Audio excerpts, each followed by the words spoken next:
अस्सलामुअलैकुम, आदाब। मैं हूं मोहम्मद नाजिश आलम। स्वागत है आप सभी का आपका अपना चैनल सीमांचल दस्तक में। इस लड़ाई में अमौर विधानसभा के मेरे वालिद मोहतरम अलहाज हाजी मुजफ्फर हुसैन साहब ने एक मुहिम चलाकर 1980 से इस इलाके का तरक्याती काम के लिए, विकास के लिए उन्होंने बहुत जद्दोजहद किया। 4 बार विधानसभा के इलेक्शन लड़े हुए और लोगों ने साथ दिया, लेकिन कामयाबी एक बार मिली 1 साल के लिए 1995 में, और 1996 13 मार्च को उनके इंतकाल हो। लोगों ने ये तय किया कि हम उसी घर से, उसी का औलाद को हम लोग चुनेंगे और इलाके का काम उन्हीं से लेंगे। उन्होंने, यहाँ की जनता ने हमें चुनने का काम किया। 1997 में हम इलेक्शन लड़े और 2000 तक इलेक्शन में जीते हुए रहे। 2000 में हम हार गए। हारने के बाद हमने फिर डिस्ट्रिक्ट बोर्ड का चेयरमैन का इलेक्शन हुआ, उसमें हम जीते। और इस इलाके का जो तरक्याती काम था, जो सपना था, जो उम्मीद थी, मेरे वालिद मोहतरम का जो सपना था कि इस इलाके का जो तरक्याती काम है उसको हम करें, और हम लोग उन्हीं का जो सपना था उसका पूरा करने के लिए आवाम का जो खिदमत करना था, आवाम की जो उम्मीद थी मेरे ऊपर में कि हाजी मुजफ्फर हुसैन साहब के लड़के हैं तो हमारे लिए काम करेंगे। तो 2002 में हम हार गए। 2002, 5 और 10 में तब हमको कामयाबी मिली। मुझे टिकट नहीं मिला। अमौर विधानसभा के अवाम ही ने मुझे बीजेपी से टिकट दिलाने का काम किया। आज मुखालिफ लोग बोलते हैं कि हाजी मुजफ्फर हुसैन साहब मरहूम इस दुनिया से चले गए और कब्र में वो करवट बदलते हैं तो कहते हैं कि रूह को बहुत तकलीफ़ होती हो। मुझे यह जानकारी लेना है उन भाई साहब से कि आप ये बता रहे हैं कि रूह को तकलीफ़ होती होगी। आपके लोग जो अमौर विधानसभा में हैं, आपके जो रिश्तेदार हैं, उन्होंने हाजी मुजफ्फर हुसैन के जो लाल थे उनके बारे में कभी अच्छा सोच नहीं रखा। अगर आप अच्छा सोच रखते तो आज मुझे बीजेपी में नहीं जाना पड़ता। आपने इल्ज़ाम जो लगाया है, मुझे बीजेपी में भेजने वाला सबसे पहला आदमी अख्तरुल ईमान है। अख्तरुल ईमान है, और अख्तरुल ईमान आज मजहब के ठेकेदार बन गए हैं। क्या जो अभी कुछ इल्ज़ाम ये लग रहे हैं कि सेकुलर और गैर सेकुलर की, असली सेकुलर कौन है? असली सेकुलर कौन है? असली अमौर सेकुलर विधानसभा में, अमौर विधानसभा में असली सेकुलर सबा जफर है, हाजी मुजफ्फर हुसैन का। इसलिए ये अमौर में 365 दिन अमौर विधानसभा में ज़मीन पर रहने वाला वो सबा जफर है, अकलौता आवाम के बीचों में। और अपने जो ये तरक्याती काम अमौर विधानसभा में हुआ तो 2010 के बाद शुरू हुआ। इससे पहले 2010 से पहले कोई तरक्याती काम नहीं हुआ। एक तरक्याती काम हुआ जो बैसा पुल का काम हुआ। तस्लीमुद्दीन साहब और शाहनवाज साहब दोनों मिल करके इस इलाके का वो पुल बनाने का जो काम किया, इस रोड का जो काम हुआ उनके ज़रिए से हुआ। उसमें मैं डिस्ट्रिक्ट बोर्ड का चेयरमैन था, वो भी बनाया। पलसा पुल बनाने का काम किया, पलसा से बरेली रोड बनाने का काम किया, और काली मंदिर से लेके गिरिया तक रोड बनाने का काम किया। अधूरा काम हमारे यहाँ बहुत पड़ा हुआ है। आज कस्बा गिरवा रोड का बुरा स्थिति है। हम कहेंगे, हम अपने इलाके के लोगों से, आप सारा बुराई को मेरा भूलते हुए अमौर विधानसभा में जो अधूरा काम पड़ा हुआ है, खाड़ी घाट का पुल पड़ा हुआ है, सारा बुराई को भूलते हुए आप सबा जफर को वोट दें, और सबा जफर को वोट देने के बाद आपका जो तरक्याती काम है जो अधूरा पड़ा हुआ है, उस काम को हम पूरा करेंगे। ये हम आपको बिल्कुल ये कहते हैं कि हम आपको उम्मीद दिलाते हैं और खुदा से डर के कहते हैं, यहाँ के खुदा की कसम मैं सबसे ज़्यादा काम करके दिखाने का काम करूँगा।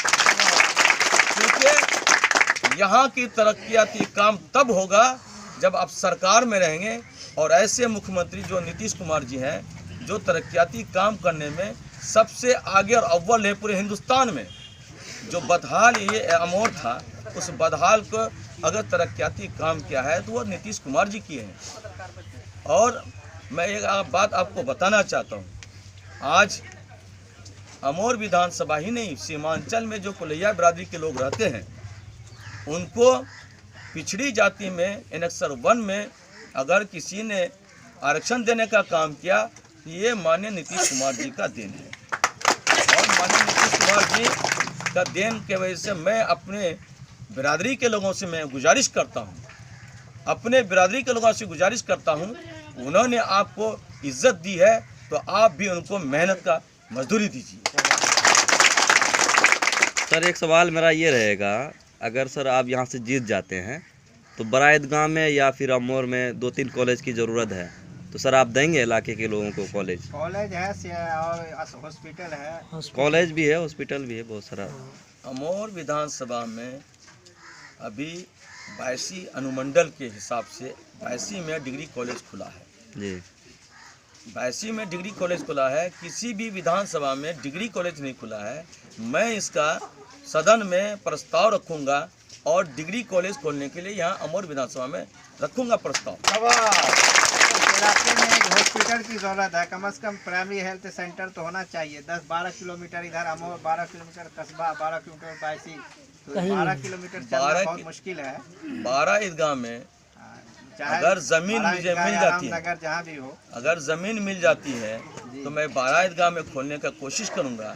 नहीं तो मुझे सेंटर जगह कर कहीं बोलिएगा तो रमनी फीडर में के जहाँ बिजली हमारा पावर स्टेशन है वहाँ पर खोल देंगे तो सारे लोगों के बीच हो जाएगा।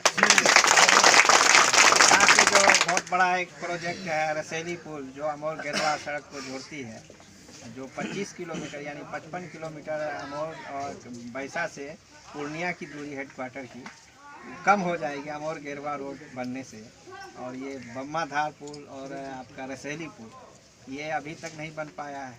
मैं गुजारिश करता हूँ इस इलाके के लोगों को, दलमालपुर से लेकर के रोहटा से लेकर के जितने भी लोग हैं, सारे चीज़ को भूल जाएं, मज़हब के नाम पर वोट देने का काम ना करें और सबा जफर का साथ दें। मैं इंशाल्लाह इस काम को पूरा करके दिखाऊंगा। मेरा काम अमोर से पूर्वी बेल्ट जो खाड़ी पुल है वो भी बहुत अहमियत का हामिल है, जो अमोर को जोड़ती है पूरब से, वो भी काम अधूरा है, अभी तक नहीं बन पाया। पिछले 5 साल से काम चल रहा है उस पर। अमोर का खाड़ी पुल जब मेरी गुजारिश है आपसे कि हम अपने आवाम से कहते हैं सरकार में रहेंगे, ये सारा चीज़ पूरा करके हम मुकम्मल करके 2 साल के अंदर में सब कुछ पूरा करेंगे इंशाअल्लाह। लोग ये कहते हैं कि नीतीश सरकार में अफसरशाही बहुत ज़्यादा है, ऐसे में जो 82 डगरवा और अमोर के जो अफसर हैं, तो ये जो मतलब शिकायत है कि अफसरशाही बहुत ज़्यादा है, तो आप इसके लिए क्या करेंगे? मैं यही कहूँगा, आप एक किसान हैं और किसान एक ट्रैक्टर का ड्राइवर रखते हैं। ट्रैक्टर के ऊपर में, ड्राइवर के ऊपर में आप उम्मीद यकीन रख करके उससे काम करवाते हैं और वो जिस तरह से होता है, ट्रैक्टर लेकर के आपको किसान खेत में जाकर के वो ट्रैक्टर जोत करके आता है। अगर कोई आदमी डिस्टर्ब जब करता है तो उसमें आप इल्ज़ाम लगाते हैं। अगर किसी के खेत जोतने गए, 1 घंटा का जोत हुआ, 1.5 घंटा जोत करके चले हैं और या मालिक को 1 घंटे का दिया हिसाब, तो वहाँ पर आपको ड्राइवर पर यकीन नहीं किए, इसलिए आपका वो मामला है, या तनख्वाह उसको सही टाइम पर नहीं दिया। इसलिए जो हमारे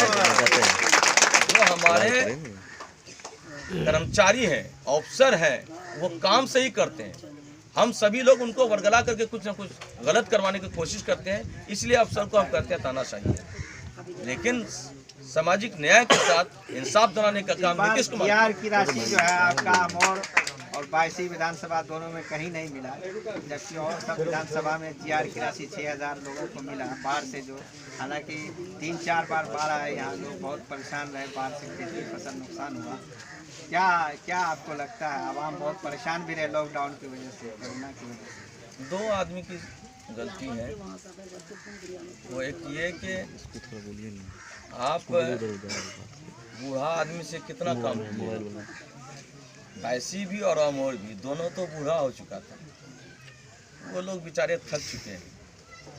ऐसे लोगों से काम कितना लीजिएगा, रिटायरमेंट पर है, बेचारा कर नहीं सके। नौजवानों को तो साथ दीजिए, तो नौजवान शामिल है, काम तो करने का दीजिए। सबा जफर साहब, आप अपनी जीत की दावेदारी किस हद तक कर सकते हैं? मेरा जीत इंशाअल्लाह अल्लाह दिल फेर देगा, तो हम जीत रहे हैं, एकदम कंफर्म है। कोई पतंग नहीं है जिसको वो अभी हवा में उड़ रहा है, उसको 7 तारीख को काट दिया जाएगा, उड़ता रह जाएगा, वो ऊपर कहाँ चला जाएगा पता नहीं चलेगा। सबा जफर साहब जब लोगों के बीच जाते हैं, चुनावी बात करते हैं, तो इस दौरान एक बात चलती है कि हम भीड़ को कंट्रोल करने के लिए 12 ईदगाह, क्योंकि कई इलाके के लोग यहाँ तक आते हैं, इसके लिए हम फ्लाईओवर बनाएंगे। इसमें कहाँ तक सच्चाई है सर? ये चुनावी भाषा तो नहीं? सच्चाई है। हमारे माननीय मुख्यमंत्री नीतीश कुमार जी ने कह दिया कि जहाँ जहाँ मार्केट है वहाँ वहाँ फ्लाईओवर बनेगा, और अगर ज़मीन मिल गई बाईपास रोड बनाने का काम नहीं, 12 ईदगाह ही नहीं, मछट्टा भी है, आपका रोटा भी है, ये जितनी भी जगह है मार्केट है, वहाँ सब में हम इस काम को प्रस्ताव डाल करके काम करवाएंगे, निश्चित रूप से काम करवाएंगे। सर एक सवाल मेरा रहेगा, लास्ट सवाल, अगर सर आप यहाँ से जीत जाते हैं तो मज़दूरों की जो स्थिति बहुत ख़राब है, यहाँ के मज़दूर जो पलायन कर जाते हैं, आप उनको रोकने के लिए क्या करेंगे? मजदूरों को रोकने के लिए तरक्याती काम, आप जैसे कस्बा गिरवा रोड है बनेगा, जगह जगह लोग मार्केट बना के भी निकलेंगे, उसी तरह से खाड़ी पुल ये सब बन जाता है, वहाँ भी रोज़गार मिल जाएगा, पलायन वहाँ भी रुकेगा। हमारे यहाँ लोग बोलते बहुत हैं और डरते भी हैं वोट लेने के लिए, वो अपने आप को मुंह खोल नहीं पाते, डरते हैं। क्या हमारे समाज के लोगों को इसकी जिम्मेदारी नहीं बनती है तो अपने बच्चे को ठीक ढंग से पढ़ाएं? कल कारखाना यहाँ पे लगाएंगे सर, फैक्ट्री वगैरह ला के? फैक्ट्री के बारे में मैं अभी कोई बात नहीं करूँगा आपसे। फैक्ट्री के बारे में मैं नहीं कर, ये सेंट्रल की बात है, चलिए ठीक, मेरी बात नहीं। अमोर की बदहाली आप दूर करेंगे? अमोर की बदहाली दूर होगा, हाजी मुजफ्फर हुसैन साहब मरहूम का सपना को पूरा करेंगे, यही मेरा ये है। और बदहाली सिर्फ सबा जफर ही कर सकता है, दूसरा कोई मजहब के नाम पर धोखा देने का काम करने के लिए हमारे यहाँ कुछ बाहरी लोग, वो क्या कहते हैं, एक बहुत अच्छा है, कज़ाक अजल का लूटे हैं, दिन रात बजा कर नक्कारा, वही काम करने के लिए कुछ बाहरी लोग आए हैं, समुंदर से डकैती करने के लिए आए हैं और डकैती करके हमारे यहाँ से चले जाएंगे। मैं गुजारिश करता हूँ यहाँ के लोगों से कि आप रुपया पर नहीं बिकें, मैं हाथ जोड़ के कहता हूँ। आज हमारे यहाँ के लोग बिक रहे हैं, सच्चाई को परेशानी होती है और झूठा को कोई परेशानी नहीं होती है। आज मक्कार लोग हमारे यहाँ आए हैं, ये मक्कार लोग हमको बर्बाद करने की कोशिश, मेरे यहाँ जो अमन चैन है उस अमन चैन को ख़राब करने के लिए लोग यहाँ आए हैं। बहुत बहुत धन्यवाद सर।